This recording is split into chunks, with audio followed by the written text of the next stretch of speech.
Bien, esta es la segunda parte de la clase de anatomía patológica del grupo C.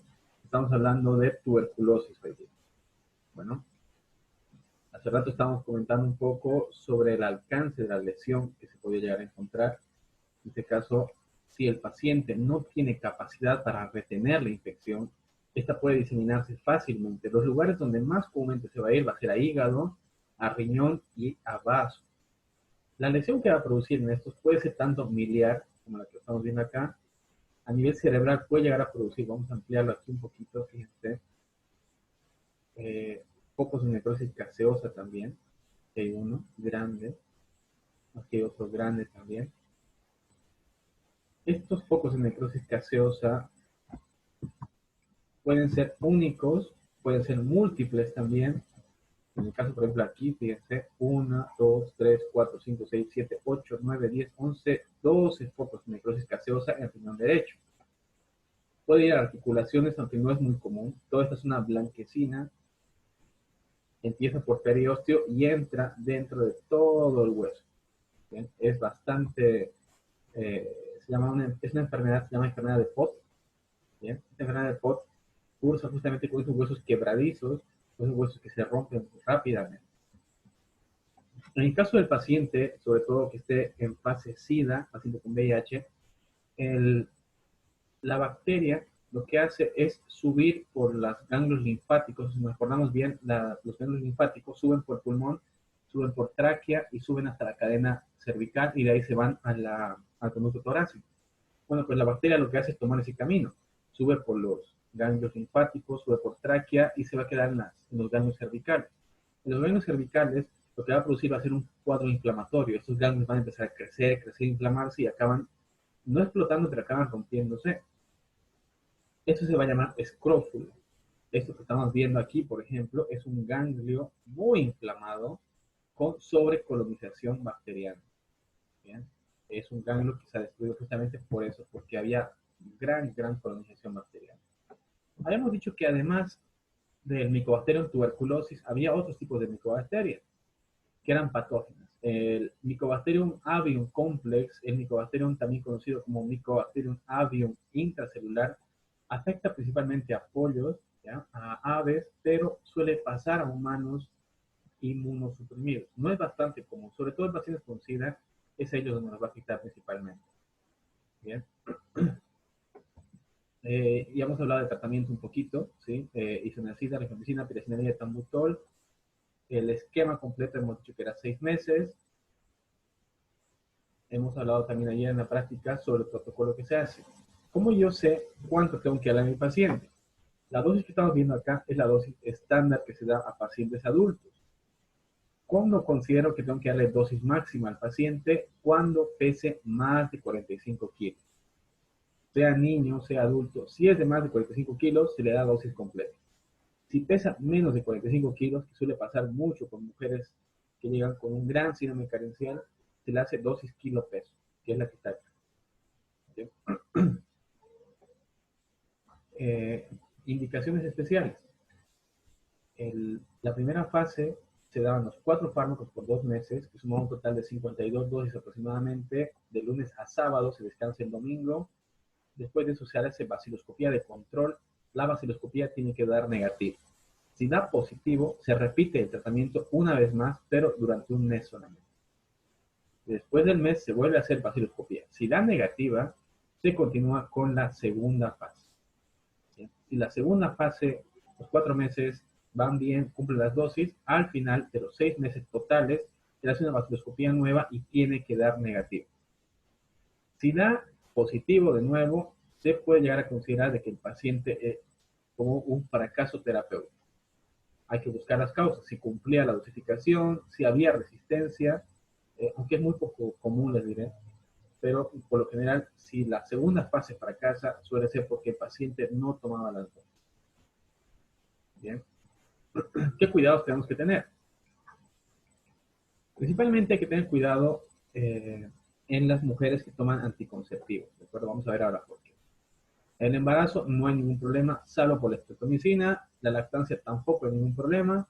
recién nacidos y ancianos, el tratamiento, hemos dicho, en base al peso, sobre todo si son menores de 45 kilos, y lo que no se puede hacer es combinar anticonceptivos orales junto con los fármacos antituberculosos.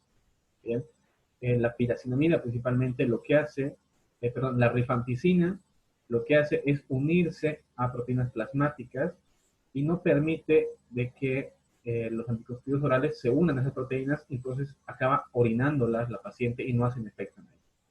Entonces la disminución del factor anticonceptivo se da justamente por interacción con la rifampicina. Eso lo han de ver seguramente en farmacología, todas las interacciones y unión a proteínas plasmáticas. La unión a proteínas plasmáticas, la rifampicina, es una unión irreversible, por lo que disminuye el efecto de muchos fármacos, pero principalmente los anticonceptivos orales. Bien. Esto de manera muy breve, hemos tratado de hacer una clase, es tuberculosis.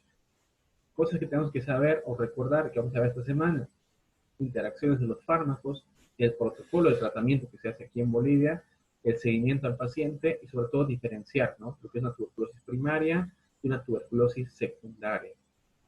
Esa parte creo que queda clara, ¿no? ¿Sí? Si les pido que lo hagan en un dibujo, ¿lo van a poder hacer en un examen? Sí, pero no bonito.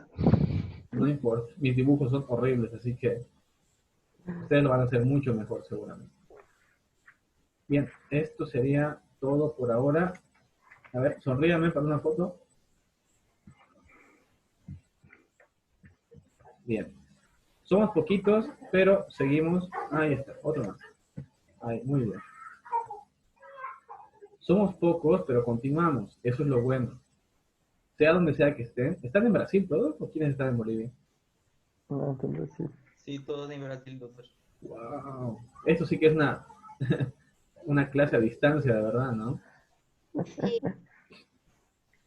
Bueno, lo importante de todo esto es que establezcan justamente la diferencia que encontramos entre la tuberculosis primaria y la tuberculosis secundaria. Algo que no les he comentado. Una pregunta que me hacían bastante era la tuberculosis miliar, y esa pregunta de examen de residencia también, por si acaso, examen de residencia. Esta pregunta la encontré en el Revalida. Decía, la tuberculosis miliar se presenta más comúnmente en infecciones primarias que no tienen control en pacientes inmunosuprimidos o en infecciones secundarias. ¿En cuál se presentaría primero?